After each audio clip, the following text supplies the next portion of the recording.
జ్యోతిష్య శాస్త్రం ఒక అద్భుతం. వేదాంగమైన జ్యోతిష్య శాస్త్రం అనేటువంటిది మానవ జీవన గమనానికి ఒక వరం.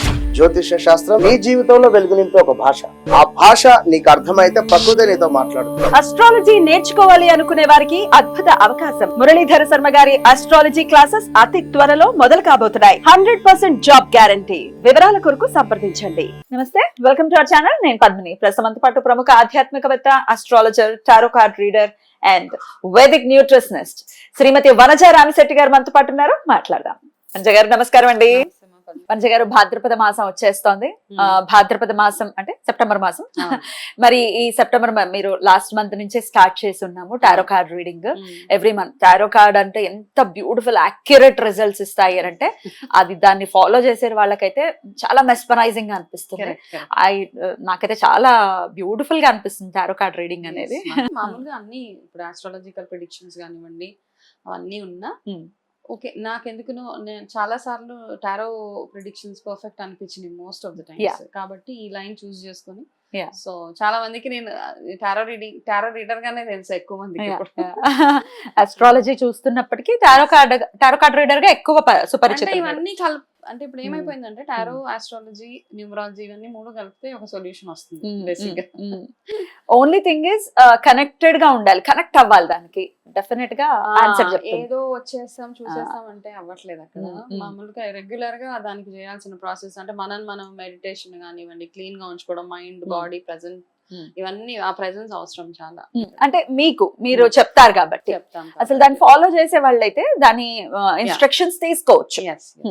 రైట్ అండి. సో భాద్రపద మాసం ఎలా ఉండబోతుంది, ద్వాదశ రాశులకి మీరు ఒక అస్ట్రాలజర్ కూడా కాబట్టి సో దాన్ని కూడా రిలేట్ చేస్తూ డెఫినెట్ గా మనం మాట్లాడుకుంటే మీరు అన్నట్టుగా ఇంకా యాక్యురసీ ఇంకొంచెం పెరుగుతుంది కాబట్టి సో ఎట్లా ఉంటుందని అనుకోవచ్చు. భాద్రపద మాసం, సెప్టెంబర్ మాసం, అసలు సెప్టెంబర్ మాసం ఎవరి చేత రూల్ చేయబడుతూ ఉంటుంది జనరల్ గా according to your analysis? Okay, so ఇది కూడా మనం యాక్చువల్ గా టారో తీసే చూద్దాము. సెప్టెంబర్ మాసం అసలు ఏ గ్రహం చేత రూల్ అవుతోంది అనేది ఒకసారి చూద్దాం. కాన్సన్ట్రేషన్ అప్పుడు ఆ గ్రహం మీద పెడితే బాగుంటుంది అనుకోవచ్చా? సో మనకి ఇది ఎక్కువ మనకి ప్రిడిక్షన్ ఎట్లా ఉంటది అంటే ఒక ఇండికేషన్ ఇస్తుంది అనమాట. మనము okay mercury okay okay. So ఈసారి ఎనర్జీస్ ఎక్కువగా ఉంటాయి అన్నమాట. బుధ గ్రహం ఎనర్జీస్ ఎక్కువగా ఉంటాయి కాబట్టి మనం దాన్ని బేస్ చేసుకుని మనం టారో రీడింగ్ చేయవచ్చు. తప్పకుండా. బుధుడు అంటేనే బుద్ధికి కారకుడు, మా వాక్కుకి కారకుడు. డెఫినెట్ గా మన బుద్ధి బాగుంటే అన్ని బాగుంటాయి. నిజంగానే బుద్ధి బాగుంటే అన్ని బాగుంటాయి పర్ఫెక్ట్ గా. ఎందుకంటే మన థాట్ ప్రాసెస్ బాగుంటది కాబట్టి మనం ఏం చేయాలన్నా ఎటువంటి అంటే క్లారిటీగా చేస్తూ వెళ్ళిపోవచ్చు. మంచిగా ఒక ఆస్ట్రాలజర్ గా చెప్పండి, నవగ్రహాలలో కొన్ని గ్రహాల గురించి డెఫినెట్ గా భయపడిపోతూ ఉంటారు. శని త్రయోదశి రోజు శని భగవానుడు అంటే లిటరల్లీ వణికిపోతూ ఉంటారు. ఇక కుజుడి మీద కూడా బోల్డ్ అన్ని అపవాదులు ఉన్నాయి. ఏ గ్రహం ఆ గ్రహానికి సంబంధించిన పోర్ట్ఫోలియోస్ ఏవే ఉన్నా అవి చేసేసుకుంటూ పోతాయి కదా. బుధుడు మాత్రం అస్సలు కనపడ్డండి. మీరు ఎలా చూస్తారు బుధుడిని? అంటే ఇప్పుడు మనం చేసే ఏ గ్రహం అయినా కానీ మనం చేసే పనుల వల్ల, మన ఆలోచనల వల్ల మనకి ఇచ్చే వాట్ ఎవర్ రిజల్ట్స్ ఏవైతే ఉంటాయో అది అలా ఇస్తూ ఉంటాడు. అయితే చాలా మంది ఏమంటారంటే మనం ఆస్ట్రాలజికల్ గా ఒక ప్రెడిక్షన్ తీసుకొని వచ్చేస్తాం. నా జాతకంలో బుధుడు బాగాలేదు, నా జాతకంలో కుజుడు బాగోలేడు కాబట్టి నేను ఇలాగే ఉంటానని ఒక మైండ్ సెట్ లో ఉండిపోతూ ఉంటాం. దానికి తగ్గట్టు ఏమేం చెయ్యాలో అవి మనం చేయకుండా ఉంటాం అన్నమాట. ఇప్పుడు ఇవన్నీ నేచర్ కి సంబంధించి ఏ ప్లానెట్ కి చూసుకున్నా నన్ను అడిగితే మనము నేచర్ కి చేసేది భూతదయ ఏదైనా అనొచ్చు. మనం పూజలతో పాటు చేసే మంచి పనులు, మంచి వాక్కు, మంచి ఆలోచనలు, వీటి వల్ల వాటి ఎఫెక్ట్స్ ఏవైతే ఉన్నాయో చాలా మినిమైజ్ అయిపోతూ ఉంటాయి అన్నమాట. మనం భయపడాల్సిన గ్రహాలు అంటూ ఏమీ నిజంగా. ఇప్పుడు ఫర్ ఎగ్జాంపుల్ చిన్నగా మనం మాట్లాడుకుందాం. చాలా మంది ఏమంటారు, చిరిగిపోయిన బట్టలు వేసుకోవద్దు అంటాం. చిరిగిపోయిన బట్టలు వేసుకున్నప్పుడు ఏమవుతుంది అంటే డెఫినెట్ గా అయ్యో పాపం అంటారు అందరు చూసి. ఇప్పుడు ఫ్యాషన్ అయిపోయింది, వారే వా అంటున్నారు వనజ గారు. ఇప్పుడు చిరిగిపోయిన బట్టలు వేసుకుంటే అయ్యో పాపం. ఆ అయ్యో పాపం దగ్గర ఏమవుతుంది అంటే మనకి ఏం డెఫినెట్ గా అక్కడ రాహు ఇంపాక్ట్ ఎక్కువగా ఉంటది అనమాట. సేమ్ థింగ్ మనం చాలా మందిని చూస్తూ ఉంటే టక్ మామూలుగా డ్రైవింగ్ చేసేటప్పుడు కూడా డ్రైవింగ్ నార్మల్గా ఎవరు డ్రైవింగ్ వాళ్ళు చేసుకుంటూ ఉంటారు. డ్రైవింగ్ చేసినప్పుడు ఎవరన్నా మీకు అడ్డొచ్చారు, వాళ్ళకి వినబడదు మనం అనేది, కాకపోతే అక్కడ 2-3 బూతులు తిడతాం మనం, వీడు అడ్డొచ్చాడు వాడు అడ్డొచ్చాడు అని.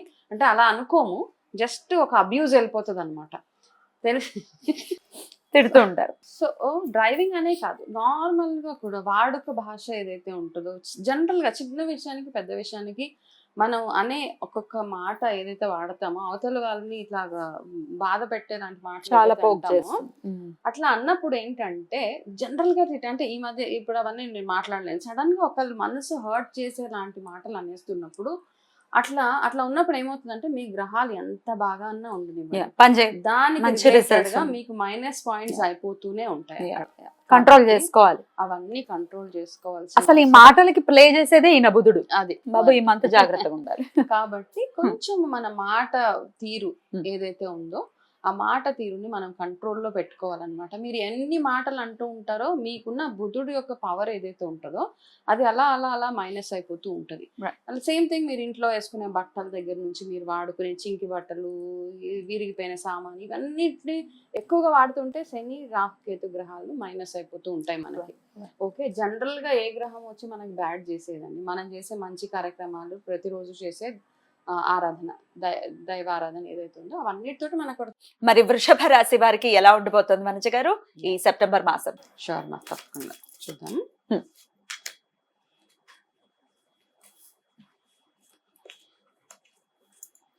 వృషభ రాశి వాళ్ళకి ఒక కార్డు తీద్దాము, దాని తర్వాత నీకు కూడా కార్డ్స్ తీస్తాను. వృషభ రాశి, ఇక్కడ వృషభ రాశి వాళ్ళం చాలా మంది ఉన్నాం బై ది వే. మీరు కూడా ఈ లోపు అనుకోండి మీ మనసులో ఒక కోరిక అనుకుంటున్నాను. నేను వృషభ రాశి కాబట్టి. ఓకే, మనము గణేష్ అవి చేసాము కదా, సో దానికి నేను ఒక నంబర్ అనుకున్నాను, అందులో 5 అనుకుంటే నంబర్ 5 లో నీకు గుర్తుందా ఏమొచ్చిందో? న్యూ బిగినింగ్ ఏదో జరగబోతుంది. సో సేమ్ థింగ్ ఇక్కడ కూడా వచ్చింది. కాబట్టి వృషభ రాశి వాళ్ళకి ఏంటంటే మీకున్న డిలేస్ ఏవైతే ఉన్నాయో అవన్నీ ఇంకా ముందు ఇంకా డిలేస్ లేవన్నమాట. ఈ మంత్ అంతా మీకు ఎటువంటి డిలే లేకుండా, ఎటువంటి ఆటంకాలు లేకుండా మీ వర్క్స్ అన్నీ అయిపోతూ ఉంటాయి. అలాగే ఓకే, మీ వల్ల ఎవరో ఇబ్బంది పడే వాళ్ళు చాలా ఒకళ్ళిద్దరు ఉండే ఉంటారు మీ లైఫ్లో. ఓకే, కాబట్టి మీ అప్రోచ్ ఏదైతే ఉందో వాళ్ళ పట్ల అది కాస్త మార్చుకుంటే బాగుంటుంది అనమాట. అంటే మీ మాట నచ్చకో, మీ మాట తీరు నచ్చకో, లేకపోతే మీ ప్రవర్తన నచ్చకో, మీ అప్రోచ్ నచ్చకో కాస్త ఇబ్బంది పడుతూ ఉంటారు. అంటే మీకు కావాల్సిన వాళ్ళ కోసం మీరు కొన్ని చేంజెస్ చేసుకోవాలి అనే ఒక మంచి డైరెక్షన్ ఉంది మనకి. బట్ అదర్వైజ్ నార్మల్గా చూసుకుంటే చాలా బ్యూటిఫుల్ మంత్ అనమాట. మీరు ఏదైతే డ్రీమ్స్, మీ కళలు ఏవైతే ఉన్నాయో అవన్నీ సహకరించుకోవడానికి చాలా చాలా బ్యూటిఫుల్గా ఈ మంత్ మీకు పని చేయబోతుంది. అలాగే అందరినీ కలుపుకుంటూ వెళ్ళిపోవాలి.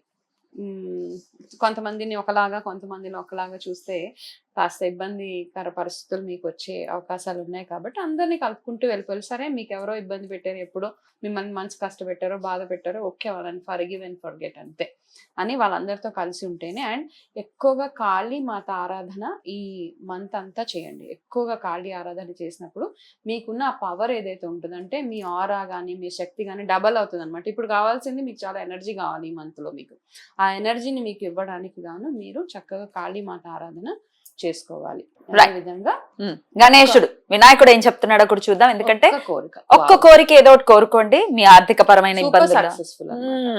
ఓకే, చాలా చాలా బ్యూటిఫుల్ గా మీ కోరిక తీరుతుంది అనుకోవచ్చు. కోరిక తీరుతుంది. ఏ కోరుకుంటే అది డెఫినెట్ గా వర్క్ చేయండి. అంటే ఇప్పుడు ఇలా వచ్చింది కదా అని సైలెంట్ గా కూర్చుంటే అవ్వదు. దానికోసం వేయాల్సిన స్టెప్స్ ఏవైతే ఉన్నాయో అవన్నీ చూసుకుంటే డెఫినెట్ గా విల్ బి సక్సెస్ఫుల్. కాళీమాత ఆరాధన అన్నారు, ఎలా చేసుకోమంటారండి? నార్మల్ గా కాళీ ఆరాధన ఇప్పుడు ఏం చేస్తామంటే అష్టమి రోజులు కానీ, ఆదివారం అష్టమి వచ్చినప్పుడు ప్రత్యేకించి కాళీ ఆరాధన, కాళీమాత ఆరాధనకి నేను ఒక చిన్న రెమెడీ చెప్తాను. నేను రెగ్యులర్ గా చూసింది. నేనేం చేస్తానంటే నార్మల్ గా ఇది నా రాశి కూడా అది కూడా అండ్ కాబట్టి నేను జనరల్ గా కాళీ ఆరాధన రోజు ఆదివారం ఎప్పుడైనా ఏం చేస్తామంటే ఒక ఎర్రటి బట్ట, మనసులో ఎన్ని ఇబ్బందులు ఉంటాయి రకరకాల, ఏదైనా అనిపించినా అనిపించకపోయినా నల్ల బియ్యం దొరుకుతుంది మనకి. అవును. ఆ నల్ల బియ్యం 1 కిలో ఎక్కడ దొరుకుతాయండి నల్ల బియ్యం? Any shop, I mean online లో బ్లాక్ రైస్ అంటే అదే కదా. బ్లాక్ రైస్ అమ్మవారికి ఒక ఎర్రటి బట్టల్లో కట్టేసి ఆ బియ్యాన్ని తీసుకెళ్లి మీ మనసులో ఏదైతే కోరుతుందో అందులో కాస్త పసుపు, పసుపు కొమ్ములు, ఖర్జూరం, వక్కలు ఇవన్నీ పెట్టేసి మీరు అమ్మవారి టెంపుల్కి వెళ్ళండి. కాళీమాత టెంపుల్ ఉంటే వెళ్ళి మీరు మనసులో ఉన్న కోరికని చెప్పేసి అక్కడ మీరు వెళ్ళేటప్పుడు చక్కగా స్నానం అయి చేసి అక్కడికే చక్కగా నువ్వుల నూనెతో దీపం అక్కడ అమ్మవారి దగ్గర ఒకటి పెట్టేసి ఈ బియ్యాన్ని ఏదైతే ఉందో అది మీ మనసులో ఉన్న కోరికని తలుచుకుంటూ అక్కడ అమ్మవారి దగ్గర అక్కడ వదిలేసి రండి. నార్మల్ గా కాళీ టెంపుల్స్ లో బ్లాక్ రైస్ వండుతారా? దాంతో ప్రసాదం అలా వండుతారు. ఎక్కడ వదిలేసి రావాలి అంటే అమ్మవారి గుడి దగ్గర, అమ్మవారి పాదాల దగ్గర వదలాలి. పూజారి గారికి చెప్తే అలా మీరు కొన్ని వారాలు చేస్తూ ఉండండి ఆరాధన. ఆదివారం చేయాలి. కాళీ అష్టోత్తరం అలాంటివి చదవండి. అయితే చదివేటప్పుడు మాకు కాళీమాత అష్టోత్తరం చెప్తే మాకు బాగోలేదు, మాకు పడట్లేదు, అవన్నీ ఏమీ మనసులో పెట్టుకోవద్దు. అమ్మ ఏ రూపంలో ఉన్న, ఉగ్ర రూపంలో ఉన్న అమ్మాయి కాబట్టి ఆవిడకున్న అమ్మతనం ఎప్పుడు మన మీద ఆశీర్వాదం ఉంటది కాబట్టి నో టెన్షన్, చక్కగా ఇలా సింపుల్ గా చేసుకోవచ్చు. కిలోంపావు బియ్యం చక్కగా మూటలో కట్టేసుకుని కట్టి తీసుకెళ్తే సరిపోతుంది. బ్యూటిఫుల్. కాళీమాత టెంపుల్ లేదండి మా దగ్గర అనుకుంటే ఏదైనా దుర్గాదేవి గుళ్ళో ఇచ్చేయచ్చు. బ్యూటిఫుల్ అండి. మంచి రెమెడీ కూడా చెప్పారు వీళ్ళకి. డెఫినెట్ గా ఈ మాసం అంతా వృషభ రాశి వారికి చాలా బాగుండాలని మనం స్ఫూర్తిగా కోరుకుంటూ ఇక నెక్స్ట్ వీడియోలో మిథున రాశి గురించి తెలుసుకుందాం. Thank you madam. నమస్తే.